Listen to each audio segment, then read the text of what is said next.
तो चलिए स्वागत करते हैं आपका आज के इस वीडियो में। आज के इस वीडियो में हम बात करने वाले हैं अनुगमन वेग। बहुत ही ज़्यादा महत्वपूर्ण टॉपिक है जो कि बोर्ड में एग्जाम में कई बार बहुत सारे प्रश्न यहाँ पे पूछे जाते हैं कि अनुगमन वेग क्या है। तो अनुगमन वेग से रिलेटेड कई सारे प्रश्नों के जवाब जो है हम यहाँ से दे पाते हैं।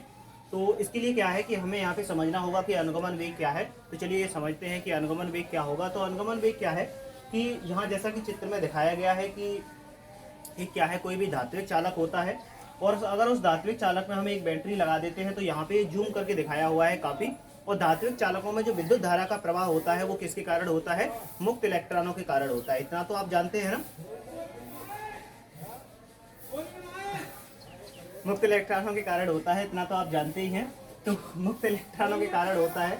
अच्छा चलिए फिर आगे बात करते हैं कि मुक्त इलेक्ट्रॉन इसके अंदर जो होते हैं वो किस तरीके से गति करते हैं। वो जो है, अगर मान लीजिए इस पे एक बैटरी लगा दी गई है और इस बैटरी के कारण क्या होगा, ये जो इलेक्ट्रॉन है इस बैटरी के धन ध्रुव की ओर गति करने लगते हैं। तो जब ये इलेक्ट्रॉन आपस में जब ये गति करने लगते हैं तो यहाँ पे एक बात ये ध्यान देने वाली है कि ये जो इलेक्ट्रॉन है क्या है, मुक्त इलेक्ट्रॉन है। और जब ये गति करते हैं तो इनकी क्या होती है, बार बार धनायनों से टक्कर होती है, जिसके अंदर क्या है, नाभिक भी भरे हुए हैं, परमाणु भरे हुए हैं। और ये इलेक्ट्रॉन जब गति करते हैं तो ये क्या है, आपस में भी टकराते हैं और साथ ही साथ क्या होता है, इनकी टक्कर जो है उन धनायनों से भी होती है। ठीक है, दोनों ही चीजों से होगी, धनायनों से इनकी टक्कर होती है, जिसके कारण क्या होता है, इनकी लगातार टक्कर होने से इनकी दिशा क्या होती है, बार बार बदल जाती है। जैसे मान लीजिए अगर कोई एक इलेक्ट्रॉन ये है और यहाँ पे क्या है, कोई भी नाभिक है, तो ये इलेक्ट्रॉन ऐसे करके गति करता हुआ आया, इससे टकराएगा और फिर इससे टकराने के बाद इसकी दिशा क्या हो जाएगी, ऐसे करके बदल जाएगी। तो क्या समझ में आता है कि इलेक्ट्रॉनों की जो दिशा है वो क्या हो जाती है, बदल जाती है। तो इलेक्ट्रॉनों की दिशा बदल जाती है तो इसका मतलब ये है कि इनका जो औसत वेग होता है वो कैसा होता है, शून्य होता है। इनका सभी दिशाओं की अगर एक ही दिशा में औसत वेग की बात करें तो वो कैसा होता है, शून्य होता है। कब? जब इसमें बैटरी नहीं लगाई गई है, वो क्या करते हैं, टक्कर लगाते हैं। ठीक है, चलिए तो यहाँ पे अगर हमने मान लीजिए क्या है, एक बैटरी लगा दी तो क्या होगा, ये इनको एक विद्युत क्षेत्र मिल जाता है, क्या से P से Q की ओर, यानी कि इधर P क्या है, ये पॉजिटिव हो जाता है और ये क्या हो जाता है, Q हो जाता है। और इस तरीके से इलेक्ट्रॉन टकराते टकराते क्या होते हैं, एक दूसरे से टकरा टकरा करके क्या है, नाभिकों से टकरा टकरा के आगे की ओर बढ़ते हैं। तो यहाँ पे हम कई सारी चीजें समझेंगे। तो यहाँ पे हम समझते हैं कि जब ये यहाँ पर क्या होते हैं, दो इलेक्ट्रॉन, जब ये एक इलेक्ट्रॉन है और ये क्या करता है, इसे टकराता है, इलेक्ट्रॉन मान लीजिए इससे टकराया और इसकी क्या हो गई, दिशा बदल गई। ठीक है, तो यहाँ पे क्या हो गई, इसकी क्रमागत टक्कर हो गई, यानी कि इसकी दो क्रमागत टक्कर, एक टक्कर अभी हुई और फिर उसके बाद अगली टक्कर होती है, तो यानी दो क्रमागत टक्कर है। दोनों क्रमागत टक्करों के बीच के अगर डिफरेंस की बात करते हैं तो क्या हो जाता है, इनका क्रमागत टक्कर हो जाती है। क्या हो जाती है, क्रमागत टक्कर। तो यहाँ पे ये बताया जाता है, सबसे पहली बात होती है श्रांति काल। यहाँ पर पहली बात समझेंगे हम क्या, श्रांति काल क्या होता है। ठीक है, और फिर हम यहाँ पे समझेंगे एक माध्य मुक्त पथ। क्या समझेंगे, माध्य मुक्त पथ। ठीक है, ठीक है, और उसके बाद हम क्या समझेंगे यहाँ पर, अनुगमन वेग। तीनों ही चीजें हम यहाँ पे क्या है, समझने वाले हैं। तो सबसे पहले हम यहाँ पे बात करते हैं कि जब कोई इलेक्ट्रॉन यहाँ पे टक्कर करता है तो किसी इलेक्ट्रॉन की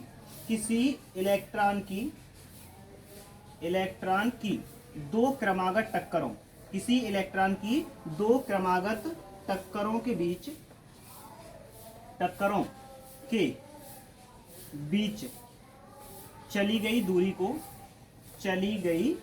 दूरी को उसका माध्य मुक्त पथ कहते हैं, उसका माध्य मुक्त पथ कहते हैं। क्या समझ में आया? समझ में ये आया हमारे कि कोई भी इलेक्ट्रॉन है, इसकी दो क्रमागत टक्कर होती है, यानी कि अभी टकराया और फिर टकराने के बाद दूसरी जगह पे टकराया। एक बार ये इलेक्ट्रॉन कहाँ पे टकराया, यहाँ पे टकराया, फिर यहाँ के बाद कहाँ पे टकराता है, यही इलेक्ट्रॉन यहाँ पे टकराता है। तो एक ही इलेक्ट्रॉन जब दो क्रमागत टक्कर करता है तो इसके अंदर जो क्रमागत टक्कर होती है, उन क्रमागत टक्करों के बीच जो जितनी दूरी ये तय कर लेता है, यानी यहाँ से लेकर यहाँ तक की जो इसने दूरी तय की है, इसको हम क्या कहते हैं, माध्य मुक्त पथ कहते हैं। क्या कहते हैं इसे हम, माध्य मुक्त पथ कहते हैं। माध्य मुक्त पथ क्या होता है, किसी भी इलेक्ट्रॉन की दो क्रमागत टक्करों के बीच चली गई जो दूरी होती है उसको हम क्या कहते हैं, माध्य मुक्त पथ कहते हैं। यहाँ पे हमने लिख रखा है, आप इसे नोट कर सकते हैं, माध्य मुक्त पथ यहाँ पर लिख करके कि किसी भी इलेक्ट्रॉन की दो क्रमागत टक्करों के बीच, दो क्रमागत टक्कर है, ठीक है, क्रमागत टक्करों के बीच चली गई दूरी को उसका माध्य मुक्त पथ कहते हैं। और इसे हम जो है लैम्डा से प्रदर्शित करते हैं। इसे किससे प्रदर्शित करते हैं, लैम्डा से प्रदर्शित करते हैं। तो आप नीचे जाकर के इसमें लिखें कि इसे लैम्डा से प्रदर्शित करते हैं। किससे प्रदर्शित करते हैं? लैम्डा से प्रदर्शित करते हैं। इसका जो प्रदर्शन किया जाता है वो किससे किया जाता है? लैम्डा से इसका प्रदर्शन किया जाता है कि जो माध्यमुक्त पथ है वो क्या होगा? लैम्डा से प्रदर्शित किया जाता है। ठीक है, चलिए यहाँ पर एक पॉइंट क्लियर हुआ कि माध्यमुक्त पथ क्या होता है। चलिए अब इसके बाद बात करते हैं श्रांति काल। इसकी दूसरा बात आती है श्रांति काल क्या होता है। ठीक है, श्रांति काल क्या है? दो क्रमांक, यहाँ पर अब आता है श्रांति काल। श्रांति काल, काल जैसा कि आप देख रहे हैं, काल से क्या अनुमान लगाया जाता है? ये कोई भी समय होगा। क्या होगा? ये कोई भी क्या होता है? समय होता है। तो श्रांति काल क्या होता है? किन्हीं दो क्रमागत टक्करों के बीच, किन्हीं दो क्रमागत टक्करों के बीच, क्रमागत टक्करों के बीच के समयांतराल को, टक्करों के बीच के समयांतराल को श्रांति काल कहते हैं। को श्रांति काल कहते हैं। श्रांति काल क्या हो गया जी? श्रांति काल हो गया आपका कि कोई भी दो क्रमागत टक्कर है, कोई भी दो क्रमागत टक्कर है, इसका मतलब एक इलेक्ट्रॉन, वही इलेक्ट्रॉन यहाँ से यहाँ पर दूसरी बार टकराता है। पहली बार यहाँ पे टकराया, फिर दूसरी बार वो यहाँ पे जाके टकराता है। तो यहाँ से लेकर यहाँ तक टकराने में इसका जो समय होता है उसे हम क्या कहते हैं? श्रांति काल कहते हैं। तो श्रांति काल से अर्थ निकलता है यहाँ पर कि किसी भी इलेक्ट्रॉन की दो जो क्रमागत टक्कर है उनके बीच का जो समय है वो क्या कहलाएगा? श्रांति काल कहलाएगा। यहाँ तक समझ जाते हैं। आगे बात करते हैं कि श्रांति काल को टाउ से प्रदर्शित करते हैं। श्रांति काल जो है उसे अगर हम दिखाएंगे तो किससे प्रदर्शित करते हैं? टाउ से। यहाँ पर टाउ का सिंबल ये होता है, टाउ से प्रदर्शित करते हैं। ठीक है, इसको आप लिख सकते हैं। इसे क्या कहते हैं? टाउ कहते हैं। ये क्या है? ग्रीक अक्षर है। तो इसे किससे प्रदर्शित करते हैं? टाउ से प्रदर्शित किया जाता है। ये वो समय होता है जो समय क्या है? कोई भी इलेक्ट्रॉन दो क्रमागत टक्करों के बीच में लगाता है। तो दो क्रमागत टक्करों के बीच में लगे समयांतराल को हम क्या कहते हैं? उसका श्रांति काल कहते हैं। ठीक है, चलिए तो यहाँ पे हम समझ गए, पहली बात तो समझ गए कि यहाँ पर क्या हो गया? आपका श्रांति काल हो गया, और क्या हो गया? यहाँ पर आपका माध्यमिक पथ हो गया। श्रांति काल का जो मान होता है, लगभग औसत वैल्यू जो होती है वो कितनी होती है? 10⁻⁴ सेकंड होती है। कितनी होती है? 10⁻⁴। इसका मान, इसका जो मान है लगभग कितना होता है? इसका मान लगभग 10⁻⁴ सेकंड होता है। कितना होगा इसका मान? लगभग 10⁻⁴ सेकंड है। अर्थात जो इलेक्ट्रॉन है वो 10⁻⁴ सेकंड में ही क्या है? दो क्रमागत टक्कर कर लेता है। बहुत ही कम समय में, यानी एक सेकंड के 10,000वें हिस्से में ही क्या कर लेगा? वो टक्करों को कर लेता है। ठीक है, तो यहाँ तक हम दो चीजें हमारी क्लियर हो गई हैं। क्या हो गई हैं? कि यहाँ पर इनका क्या हो गया? श्रांति काल हो गया, और क्या हो गया जी? हमारा यहाँ पे माध्यमिक पथ हो गया। अब आ जाते हैं हम कि अनुगमन वेग क्या होता है। अब बात यह है कि जब ये इलेक्ट्रॉन इसके अंदर चल रहे हैं तो यहाँ पर क्या होगा? फिर ये इलेक्ट्रॉन चलते हैं तो क्या होगा? किसी एक निश्चित वेग से चलते हैं, और ये इलेक्ट्रॉन जब इस पे वैद्युत क्षेत्र लगाया जाता है तो वैद्युत क्षेत्र लगाने पे ये जिस एक निश्चित वेग से चलते हैं उसी वेग को हम क्या कहते हैं? इनका अनुगमन वेग कहते हैं। ठीक है, अब इसको हम थोड़ा सा और अच्छे से कैसे नोट कर पाएंगे, इसको देख लीजिएगा यहाँ पे। तो क्या होता है कि जब किसी तार पर वैद्युत क्षेत्र लगाया जाता है, वैद्युत क्षेत्र लगाया जाता है, हमने बैटरी लगाई तो क्या लग गया? वैद्युत क्षेत्र लग गया। वैद्युत क्षेत्र लगाया जाता है तो उसके इलेक्ट्रॉन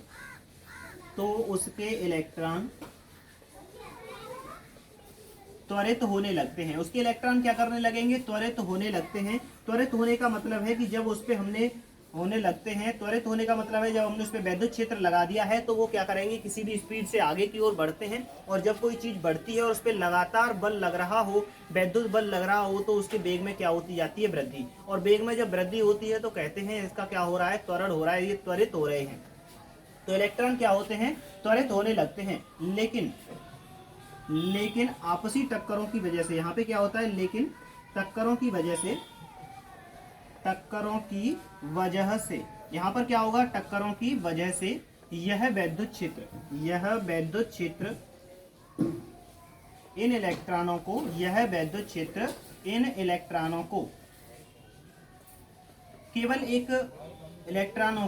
केवल एक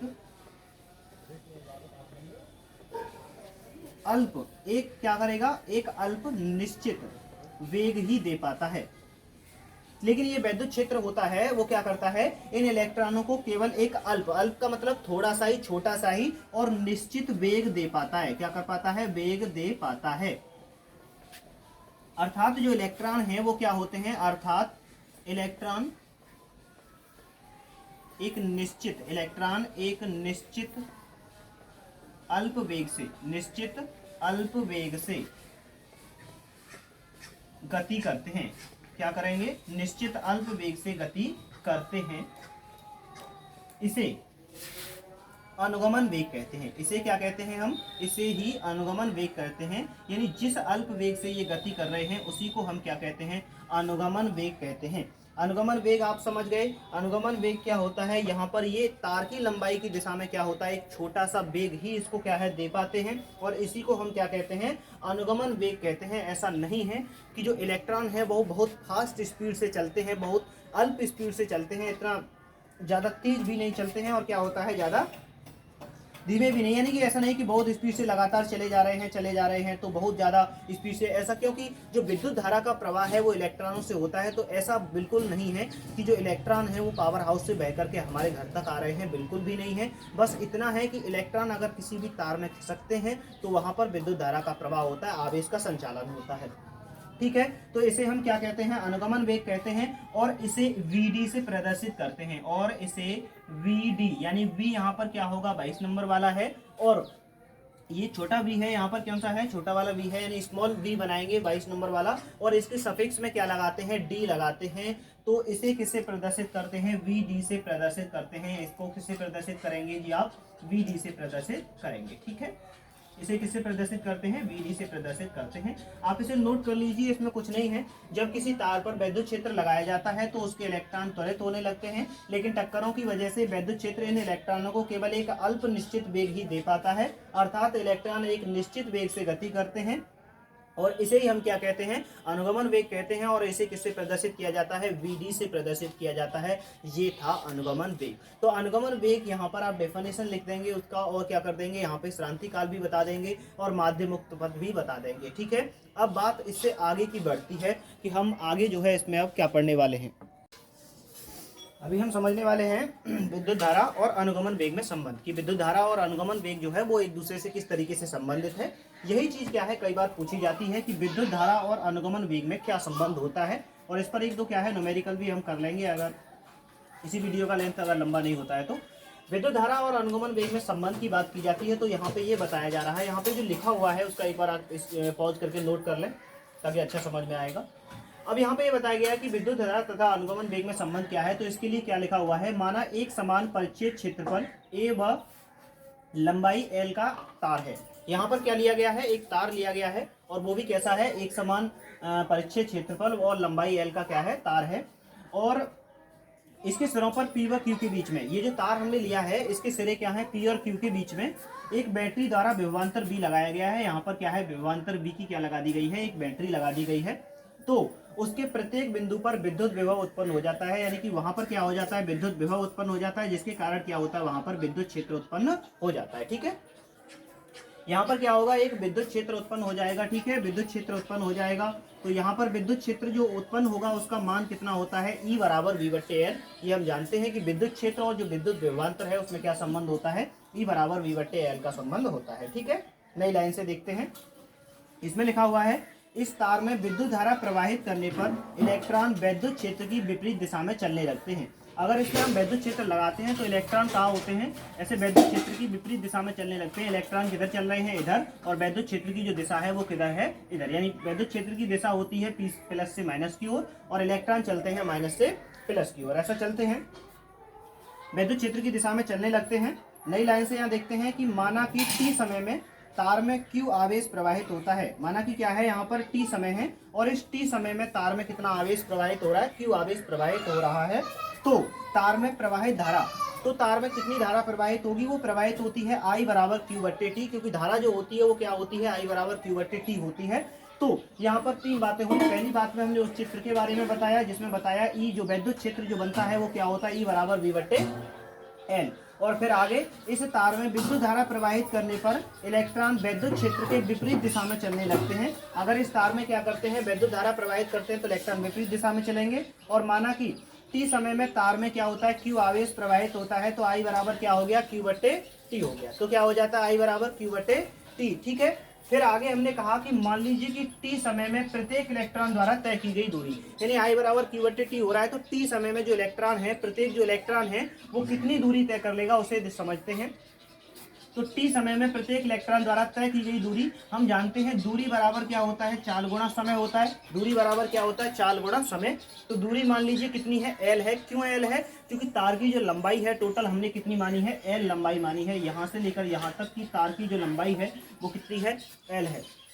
तो अब दूरी कितनी हो गई, एल। चाल कितनी है, चाल वही है, अनुगमन वेग की बात की जा रही है। किसकी बात की जा रही है, अनुगमन वेग की। तो यहाँ पर चाल हो गई आपकी बीडी, और समय कितना हो गया, इसमें टी समय हो गया। यानी कि टी समय में कितनी दूरी तय करेगा, ये बीडी इंटू टी। बीडी क्या है, चाल है जो अनुगमन वेग है, और टी क्या है, वो समय है जितने समय में चाल कर रहा है। तो कितनी दूरी चलेगा, एल दूरी चलेगा। एल दूरी ही क्यों चलेगा, क्योंकि तार की लंबाई कितनी है, एल है। ठीक है, यहां तक कर लिया आपने नोट। अब इसके बाद आगे की तरफ बढ़ते हैं कि आगे हम क्या करेंगे। ठीक है, आगे इसमें बढ़ते हैं, इरेज करते हैं इसको। आगे इसमें क्या किया गया है, इसमें कहा गया है कि माना कि आवेश क्या होता है, जो आवेश है वो कैसे प्रवाहित हो रहा है। माना आवेश किसी क्षण बेलन AB से होकर प्रवाहित हो रहा है। किससे प्रवाहित हो रहा है, बेलन AB। यहाँ पर एक बेलन है, यानी कि जो तार है वो कैसे होते हैं, बेलनाकार होते हैं। तो कौन से तार से प्रवाहित हो रहा है, बेलन AB से प्रवाहित हो रहा है। तो किसी क्षण बेलन AB से प्रवाहित होता है। किससे प्रवाहित होता है, ये बेलन AB से प्रवाहित होता है। ठीक है, किससे प्रवाहित हो रहा है, बेलन AB से प्रवाहित होता है। तो बेलन AB से ये प्रवाहित हो रहा है, तब सभी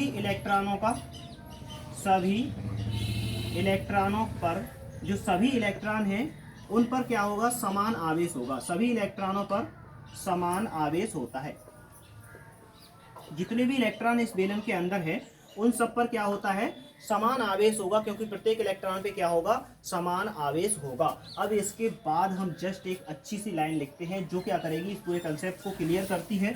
वो क्या क्लियर होगा, यहाँ पे कहेंगे कि माना कि बेलन के एकांक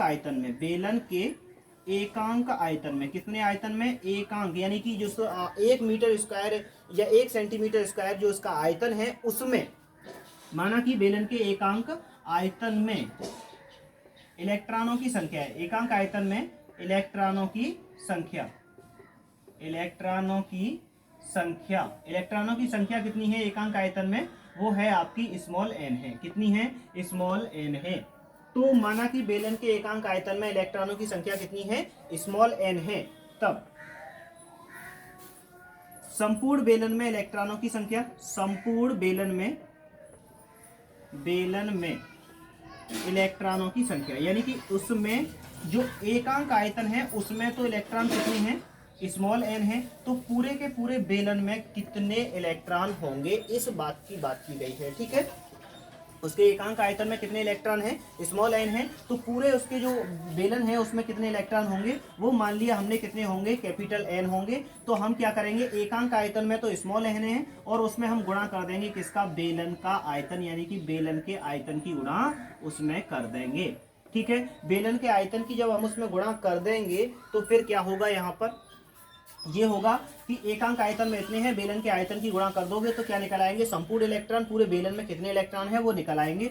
n बराबर, यहाँ पर स्मॉल n हो गया, बेलन का जो आयतन है, आयतन बराबर होता है यहाँ पर परिच्छेद क्षेत्रफल। क्या होता है, परिच्छेद क्षेत्रफल, और क्या होता है, गुणा लंबाई। क्योंकि जो बेलन का आयतन है वो क्या होता है, पाई r स्क्वायर h होता है। कितना होता है, पाई r स्क्वायर h।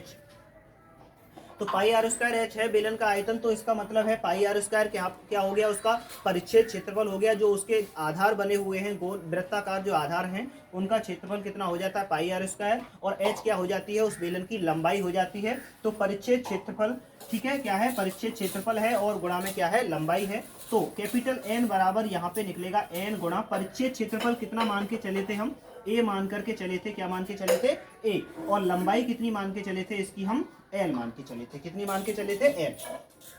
एन और ए और इनटू क्या हो गया, लंबाई कितनी एल, नीचे आते हैं एन बराबर स्मॉल एन है, ए परिच्छेद क्षेत्रफल है, एल बराबर हमने पहले ही यहाँ पे जब हम कर रहे थे इसको तो एल बराबर हमने किया था कि इसके द्वारा यानी इलेक्ट्रॉन के द्वारा चली गई जो दूरी थी वो क्या थी, एल थी, और एल बराबर क्या था, वी इंटू टी था। देखो ऊपर की तरफ क्या है लिखा हुआ और कॉपी में, तो v मल्टीप्लाई क्या होगा, t होगा, वी डी इंटू मल्टीप्लाई क्या हो गया, t। तो यहाँ पर कैपिटल एन बराबर क्या हो गया आपका स्मॉल एन इंटू ए और बी डी इंटू क्या हो गया यहाँ पे टी हो गया। ठीक है, तो ये तो निकल आया कि जो बेलन है उसमें टोटल इलेक्ट्रॉन कितने हैं, कैपिटल एन इलेक्ट्रॉन हैं। ठीक है, चलिए आगे की बात करते हैं। अब यहाँ पर हम इरेज करते हैं, इसको नोट करें। अब आगे बात ये आती है कि उस बेलन में टोटल इलेक्ट्रॉन कितने हैं, कैपिटल एन है, और एन बराबर हमने यहाँ पे निकाल रखा है, कितना है, N A V D T. यहाँ पर एन है, ए है, वी डी है और क्या है, टी है। तो ये किसका मान निकल आया, एन का। तब तार में कुल आवेश, वहां पर क्या होगा, तार में कुल आवेश की बात की गई है कि उसमें कितने इलेक्ट्रॉन हैं, कैपिटल एन इलेक्ट्रॉन है। तो उस तार में कुल आवेश जो होगा वो होगा क्यू बराबर किसके बराबर, एन ई। यहाँ पर एन क्या है, नंबर ऑफ इलेक्ट्रॉन यानी इलेक्ट्रॉनों की संख्या, कितने इलेक्ट्रॉन है, और ई बराबर क्या है, इलेक्ट्रॉन पर आवेश। तो कुल आवेश कितना होगा, क्यू बराबर एन ई। तो कुल आवेश कितना हो गया, क्यू बराबर एन ई हो गया। तब क्या होगा वहां पर, जब वहां पर हमने कहा कि क्या हो जाता है, क्यू बराबर क्या हो जाएगा वहां पर एन ई हो गया कुल आवेश। तब तार में बहने वाली धारा, तार में बहने वाली धारा क्या है, तार में बहने वाली धारा कितनी थी, वहां पर हमने बताया था आई बराबर कितनी थी, वो क्यू बट्टे टी थी। आई बराबर कितनी थी, क्यू बट्टे टी। क्यू बराबर यहाँ पे आप रखिएगा मान, यहाँ से देख करके इसको समीकरण बना सकते हैं आप अपनी मर्जी से। तो यहाँ पर क्या हो गया, आई बराबर क्यू की जगह पे क्या रखें, कैपिटल एन और कैपिटल इंटू ई रख देते हैं यहाँ पे। ठीक है, और नीचे क्या रख दिया हमने, टी रख दिया। अब आगे की बात आती है कि यहाँ पर जो एन का वैल्यू है, किसका वैल्यू, एन का वैल्यू यहाँ पर क्या माना था, क्या निकाला था हमने, N A V D into T, यही तो था। यानी कि उसमें टोटल इलेक्ट्रॉनों की संख्या कितनी थी, एन थी, ए थी, वी डी थी और क्या थी, टी थी। तो एन की जगह पर ये वैल्यू रख देते हैं। तो क्या हो जाएगा, यहाँ पर स्मॉल एन हो गया और ए हो गया और बी डी हो गया और क्या हो गया, टी हो गया, और साथ में क्या हो गया, ई हो गया। और एक टी कहाँ पर है, नीचे। एन की जगह पे N A V D T रखा, ई रहा, और टी क्या है, ये रखा हुआ है। टी से टी को कट कर दीजिएगा तो आई बराबर क्या निकल के आएगा, एन ए वी डी, और यहाँ पर क्या है, ई है। अगर इसको हम सही तरीके से लिखें तो ऐसे लिख सकते हैं कि आई बराबर जो होगा आपका वो क्या होगा, N E A V D. ठीक है, कितना हो गया, आई बराबर N E A V D हो जाएगा। कितना हो जाएगा, आई बराबर N E A V D. ठीक है, तो यहाँ पर आई बराबर कितना हो गया, N E A V D हो गया। ठीक है, अब यही क्या है, वैद्युत धारा और अनुगमन वेग में संबंध है। क्यों संबंध है, क्योंकि यहाँ पे जो बात की गई है ये है कि इधर क्या है, वैद्युत धारा है और उधर क्या है आपका अनुगमन वेग है। तो अनुगमन वेग और वैद्युत धारा में जो संबंध है, आई बराबर वो होता है N E A V D. ठीक है, इसके बाद एक और चीज आती है, यहाँ तक नोट करें कि आई बराबर क्या होता है, N E A V D होता है। ठीक है, तो ये क्या हो गया, वैद्युत धारा और अनुगमन वेग में संबंध। अगर ऐसे पूछता है तो आप इसे ऐसे कर पाएंगे। ठीक है, आगे इरेंज करके आगे दूसरे बात पे बढ़ते हैं। यहाँ पर कि यहाँ पर एक नई चीज और निकल के आती है, वो होता है धारा घनत्व। वो है धारा घनत्व। यहाँ पर अनुगमन वेग और धारा घनत्व में, अब तक आप अनुगमन वेग और वैद्युत धारा में संबंध समझे थे, अब समझते हैं धारा घनत्व और अनुगमन वेग में संबंध। तो पहले समझते हैं धारा घनत्व क्या है। धारा घनत्व क्या है, धारा घनत्व है एकांक आयतन में उपस्थित वैद्युत धारा को हम क्या कहते हैं, धारा घनत्व कहते हैं। यानी एकांक परिच्छेद क्षेत्रफल से, एकांक परिच्छेद क्षेत्रफल में बहने वाली धारा, एकांक परिच्छेद क्षेत्रफल में बहने वाली धारा को धारा घनत्व कहते हैं। बहने वाली धारा को धारा घनत्व कहते हैं। धारा को धारा घनत्व कहते हैं। तो एकांक यहाँ पर क्या है, परिच्छेद क्षेत्रफल है और उसमें बहने वाली जो धारा होती है उसको क्या कहते हैं, धारा घनत्व कहते हैं। क्या कहते हैं, धारा घनत्व कहते हैं। ठीक है, तो एकांक परिच्छेद क्षेत्रफल में जो बहने वाली धारा है उसको हम क्या कहते हैं, धारा घनत्व कहते हैं। और इसे जे से प्रदर्शित करते हैं। किससे प्रदर्शित करते हैं, जे से प्रदर्शित करते हैं। जैसे प्रदर्शित करेंगे इसे, धारा घनत्व को किससे प्रदर्शित किया जाता है, जैसे प्रदर्शित किया जाता है, और जबकि धारा को किससे प्रदर्शित किया जाता है, आई से प्रदर्शित किया जाता है। तो जे बराबर जो होगा वो बनेगा आई बट्टे ए, क्या बनेगा, जे बराबर आई बट्टे ए, क्योंकि ए बराबर अगर आप एक कर देते हैं यानी एकांक कर देते हैं, ए बराबर कितना कर देंगे आप, अगर एक कर देंगे तो ये इरेज हो जाएगा, तो जे बराबर किसके हो जाएगा, आई के। और वही बात यहाँ पे लिखी हुई है कि एकांक आयतन में उपस्थित जो धारा होती है उसको हम क्या कहते हैं, धारा घनत्व कहते हैं। वही धारा घनत्व है जब ए बराबर कितना हो, एक हो। तो ये वाला फॉर्मूला बन गया, जे बराबर क्या होता है, आई बट्टे ए। अब आती है धारा घनत्व और अनुगमन वेग में संबंध। धारा घनत्व व अनुगमन वेग में संबंध क्या होगा, अनुगमन वेग। अनुगमन वेग को हम क्या कहते हैं, दूसरा एक और नाम होता है, इसे अपवाह वेग भी कहते हैं। क्या कहते हैं इसे, अपवाह वेग, अपवाह नहीं अपवाह, ठीक है, अपवाह तो बहुत ही जोड़ती है, तो अपवाह वेग है। कौन सा वेग है ये, अपवाह वेग है। तो अपवाह वेग भी कहते हैं, किससे प्रदर्शित करते हैं अपवाह वेग, अनुगमन वेग बीडी से। धारा घनत्व और अनुगमन वेग में क्या संबंध होता है, जे बराबर क्या होता है, ये आई बट्टे ए।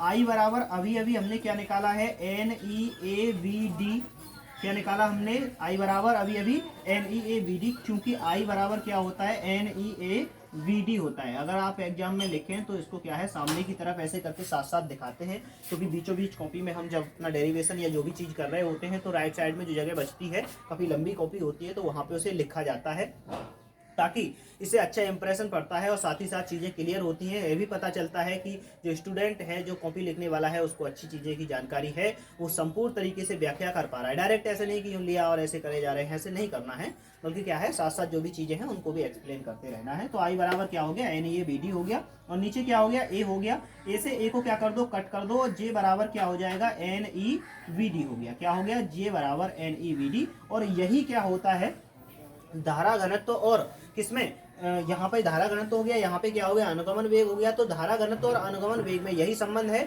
सिर्फ अंतर इतना है, उसमें से ए क्या हो जाता है, कट जाता है। तो आई बराबर क्या होता है, N E A V D, और जे बराबर क्या होता है, एन ई वी डी, यानी ए उसमें से कट जाता है। ठीक है, फिर ऐसा जब हम पूरा डेरिवेशन कर लेते हैं, कोई भी डेरिवेशन हो तो इसको समीकरण बना देते हैं, ऊपर से बनाते लाएंगे समीकरण, और फिर लिखेंगे, क्या लिख देते हैं फिर वहां पे, जैसे मान लीजिए हम करते करते लाए, अपने डेरिवेशन पूरा किया, तो उसके नीचे एक लाइन हिंदी में बड़ी अच्छी सी लिख देते हैं, जिससे अच्छा इंप्रेशन पड़ता है। अगर अच्छे मार्क्स लेकर के आने हैं तो चीज़ों में क्या है, टेक्निकल तो लेके आना पड़ेगा, स्मार्टनेस को बढ़ाना पड़ेगा। तो वहां पर लिख देते हैं, जैसे मान लीजिए कि हमारा क्या निकल के आया, आई बराबर N E A V D निकल के आया है। ठीक है, इसको हम बड़े कोष्टक में बंद करेंगे और इसको समीकरण बना देंगे, फर्स्ट सेकेंड थर्ड जो भी बन जाएगा आपका। ठीक है, फिर यहाँ पर लिखेंगे, मान लो ये आपका समीकरण बनाते बनाते कौन सा बना, तीसरा बना, तो यहाँ पर लिखेंगे समीकरण थर्ड ही, समीकरण थर्ड ही वैद्युत धारा, यहाँ पर किस किस में बताया है हमने, वैद्युत धारा तथा अनुगमन वेग में, अनुगमन वेग में संबंध, अनुगमन वेग में संबंध का अभीष्ट व्यंजक है, का अभीष्ट व्यंजक है। ऐसी चीज़ों को आप क्या है, सीखें।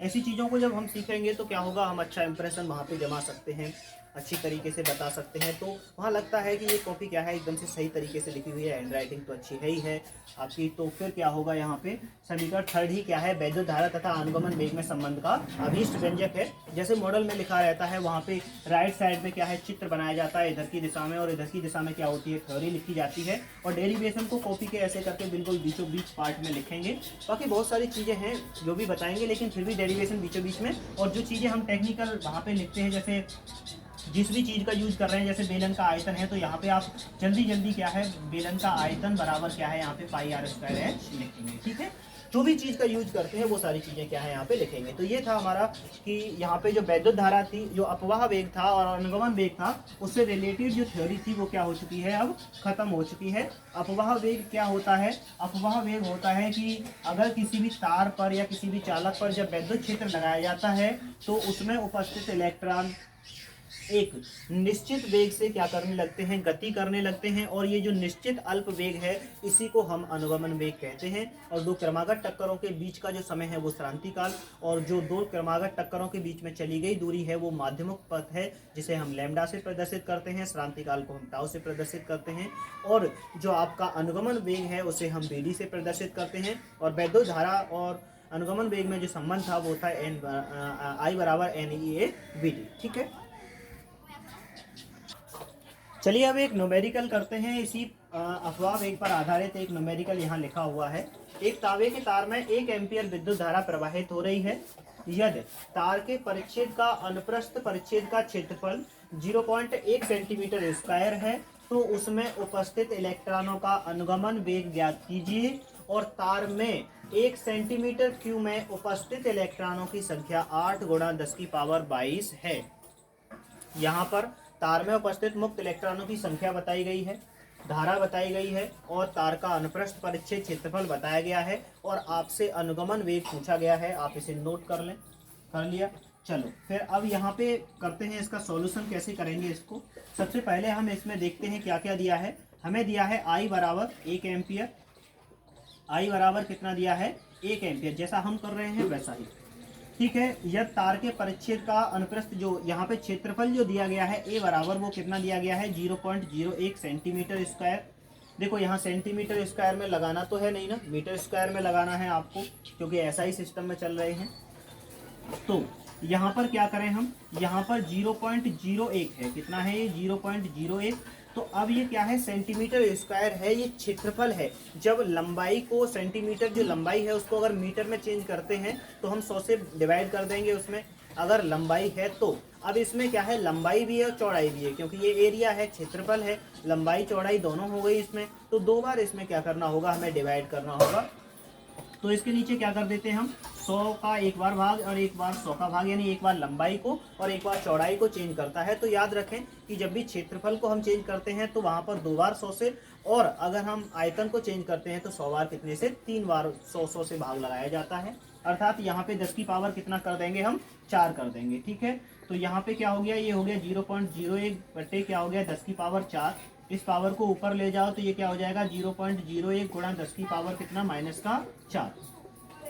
अगर हम इस पॉइंट को इधर से इधर सरकाते हैं, जब भी पॉइंट को हम इधर से इधर ले जाते हैं तो पावर क्या होती है यहाँ पे घटती है। पावर अगर पॉइंट को हम राइट साइड में ले जाएं तो पावर क्या होती है घटती है, क्या होगी घटती है। और अगर इधर ले जाएं तो पावर क्या होती है बढ़ती है। तो पावर इधर क्या होगी घटेगी। तो घट के कितनी हो जाएगी, कितना स्थान सरकाया हमने 0, यहाँ 2 स्थान ले जाएंगे एक के पीछे, तो 2 वहां पे पावर क्या हो जाएगी घट जाएगी, 2 पावर क्या हो जाएगी घट जाएगी। ठीक है, घटने का मतलब कितनी हो जाएगी, यहाँ पे 10 की पावर -6 हो गया। अब एक बार को तो आप कहेंगे कि आप कह रहे थे घट जाएगी, लेकिन ये तो 4 से 6 हो गई। लेकिन बाबू यहाँ पे क्या हो गया आपका, ये जो है 10 की पावर किसका हो जाएगा माइनस का हो गया है। किसका हो गया है माइनस का। तो -4 ज़्यादा है या -6, -4 ज़्यादा है ना, तो -6 कम है तो कम ही हो गई, क्या हो गई घट गई वो। तो 10 की पावर -6 सेंटीमीटर, यहाँ पे क्या हो गया ये मीटर स्क्वायर क्या हो गया, इसका परिच्छेद क्षेत्रफल हो गया। आई हो गया, ए हो गया, और क्या हो गया जी आपका यहाँ पे और दिया है आपका n बराबर, यानी एकांक आयतन में जो इलेक्ट्रॉनों की संख्या बताई गई है वो कितनी बताई गई है 8 गुणा 10 की पावर 22 बताई गई है। तब आपको क्या करना है Vd बराबर यहाँ पे फाइंड करना है, ये ज्ञात करना है कि Vd क्या होगा। तब धारा तथा अनुगमन वेग, धारा तथा अनुगमन वेग, यहाँ पर क्या होगा धारा तथा अनुगमन वेग के संबंध से यानी कि धारा तथा अनुगमन वेग का क्या है यहाँ पे संबंध है। उस संबंध को हम लिखेंगे I बराबर होता है NeAVD। अब इसको लिखते हैं और अब हम इस सूत्र का क्या करेंगे उपयोग करेंगे और फिर क्या करेंगे यहाँ पे इसको सॉल्व करते हैं। ठीक है, I बराबर कितना दिया गया है आपको 1 एम्पियर दिया गया है, N बराबर दिया गया है 8 गुणा 10 की पावर 22, E बराबर कितना होता है 1.6 गुणा 10 की पावर -19। ये क्या होता है इलेक्ट्रॉन पे आवेश होता है। और एरिया यहाँ पे कितना दिया गया है 10 की पावर -6। और Vd आपके लिए फाइंड करना है कि Vd बराबर कितना होगा। ठीक है, चलो तो 1 हो गया यहाँ पे और यहाँ पे कितना हो गया आपका 8। अब देखिए यहाँ पे 1.6 है और यहाँ पर कितना है 8 है। 16 का जब हम 8 में गुणा करते हैं तो कितना आता है 128 आता है। पॉइंट कितने स्थान बाद लग रहा है 2 स्थान बाद, तो 1.28 हो गया। आप गुणा कर सकते हैं आसानी से 1.6 का 8 में। 10 की पावर कितना हो गया 22 हो गया। ये 10 की पावर कितना हो जाएंगी -19 -6 जुड़ के कितनी हो जाएंगी -25 हो गई। 10 की पावर -25 हो गई और ये क्या हो गया आपका Vd हो गया। ठीक है, इधर आ जाते हैं वहां पे सॉल्व करते हैं इसको। ये हो गया आपका 1 बराबर 1.28 और गुणा, देखो 10 की पावर 22 प्लस की है, 25 किसकी है माइनस की, तो पावर घटेंगी, 25 में से 22 पावर घट गए आएंगी, तो कितनी बचेंगी यहाँ पे 10 की पावर कुल बचेंगी यहाँ पे आपकी माइनस की 3, कितनी बचने वाली है 10 की पावर माइनस का 3 बचने वाला है। ठीक है, चलो, और साथ में कौन है VD है, VD का वैल्यू निकालना है तो ये 1.28 और 10 की पावर जो 3 है वो कहाँ लेके आना पड़ेगा, एक के नीचे लेके आना पड़ेगा, तो ये हो जाएगा आपका 1/1.28 गुणा 10 की पावर कितना हो गया माइनस का 3 हो गया, बराबर क्या हो गया VD हो गया। ठीक है, अब क्या करें, इस पावर को ऊपर ले जाएंगे और एक में क्या करेंगे हम 1.28 का डिवाइड करेंगे, तो ये हो गया आपका 1/1.28 और ऊपर चली गई पावर तो कितनी हो गई 10 की पावर 3, कितनी हो जाएगी 10 की पावर 3 हो जाएगी। और अब आगे जब हम इसको सॉल्व कर लेंगे तो आप पाएंगे कि यहाँ पर जो आपका आंसर आएगा वो कितना निकल के आएगा 781.25, अर्थात यहाँ पर जो BD का वैल्यू है वो कितना निकल के आएगा 781.25। आप इस कैलकुलेशन को करें, 1/1 में डिवाइड करें 1.28 का, यानी कि यहाँ से पॉइंट हटा के वहाँ पे कितना कर लें आप 100 कर लें, 100 में 128 का डिवाइड करें, पॉइंट में आएगा, फिर इस 10 की पावर 3 से उन पॉइंट को हटा देंगे तो उत्तर कितना आएगा 781.25 आएगा। और ये क्या है आपका वेग है, तो वेग किसमें आता है मीटर प्रति सेकंड में, तो आप क्या लिख देंगे यहाँ पर मीटर प्रति सेकंड लिख देंगे। इस तरीके से क्या है आपको सवाल सॉल्व करना है अच्छे तरीके से। फिर लास्ट में आके आपको हिंदी में भी लिखना होगा, अतः इलेक्ट्रॉनों का जो अनुगमन वेग है, अतः इलेक्ट्रॉनों का अनुगमन वेग, यहाँ पर इलेक्ट्रॉनों का अनुगमन वेग क्या होगा 781.25 मीटर प्रति सेकंड है। यानी कि हिंदी से ही हमने शुरुआत की और हिंदी पर ही हम खत्म करते हैं, ये बेस्ट तरीका है एग्जाम में लिखने का। आप ऐसे ही तरीकों को क्या है फॉलो करें। बहुत सारे सब्जेक्ट्स आप पढ़ रहे होंगे और भी सब्जेक्ट्स पढ़ रहे हैं, उनके भी ऐसे ही फैक्ट हैं, केमिस्ट्री है आपका, बायोलॉजी है, हिंदी है, इन सारे सब्जेक्ट्स का भी प्रिपरेशन क्या है आप साथ साथ करें, एक गहन अध्ययन के साथ आप तैयारी करें। हमें उम्मीद है आपसे कि आप हमें निराश नहीं करेंगे। ठीक है, तो ऐसा नहीं है, एक बेस्ट स्ट्रेटेजी बना लें अपना नियमित टाइम टेबल बनाने की। हमारे पास अभी ये समय है, अभी हम फिजिक्स पढ़ा रहे हैं तो आप फिजिक्स का कंप्लीट करिए कोर्स, साथ साथ हम जो करा रहे आ रहे हैं उसको करते रहिए। फिर इसके बाद आपको क्या करना है, साथ ही इसके हिंदी है तो 2 महीने में हिंदी का सब्जेक्ट आसानी से पूरा किया जा सकता है। जो न्यू मॉडल्स हैं, जो मॉडल हैं हमारे, उसको अगर आप पढ़ लेते हैं, पूरा याद कर लेते हैं तो क्या होगा आप उसे पूरा कर पाएंगे। ठीक है, हिंदी में एक और चीज़ ये और आती है कि यहाँ पर जो आपका होगा गद्य होगा, उसको क्या है उसकी बुक मंगा के अगर आप पढ़ लें तो आप जो है वहाँ पर जो गद्यांश दिया जाएगा उसको पहचानने में आपको आसानी होगी। ठीक है, तो 2 महीने में हिंदी आपका आसानी से कवरेज हो जाएगा, क्योंकि इसमें गद्यांश है, थोड़ा सा पद्यांश है, और फिर क्या है इसमें व्याकरण है। व्याकरण में क्या होंगे आपके रस छंद अलंकार जो भी होता है यहाँ पे उसे पढ़ लें। ठीक है, एक आपके यहाँ हिंदी में वो चल रहा होगा, एक वो चलता है खंड काव्य चलता है, जो अलीगढ़ डिस्ट्रिक्ट में, बिलेंसर डिस्ट्रिक्ट में अलग अलग चलते हैं। तो आप पता करें कि कौन सा डिस्ट्रिक्ट कौन सा है आपका, वो जो खंड काव्य है वो पढ़ें और पूरा याद कर लें उसके लिए। ठीक है, क्योंकि वो आता है। और एक जो कहानी संग्रह होगा बुक होती है, एक क्या होती है जिसमें कहानियाँ होती हैं, कथा होती हैं। तो कहानियों में क्या है, वहाँ पे आपसे किसी एक कहानी के या तो मुख्य पात्र का चरित्र चित्रण करवाएगा, या फिर क्या करवाता है वहाँ पे आपसे उस कहानी के बारे में चरित्र चित्रण करवाएगा, या फिर उस कहानी की वो जो कहानी दी गई है उसको संक्षेप में पूछेगा कि इसका सार लिखिएगा। कहानी का सार का मतलब है इसका कथानक लिखिए कि क्या कहानी चल रही थी, तो वो सारी चीज़ें करनी है। तो अभी आप क्या है स्ट्रेटेजी बनाएं, आप अपना फिजिक्स के लिए बनाएं, हिंदी के लिए बनाएं, और बायोलॉजी का आपका जो डिस्ट्रिक्ट सिस्टम है वो क्या है पूरी तरह से सही रहेगा। ठीक है, तो मोटिवेट रहिए, इसमें ऐसी कोई बड़ी समस्या नहीं है, आप क्या है इसे कर सकते हैं। ठीक है।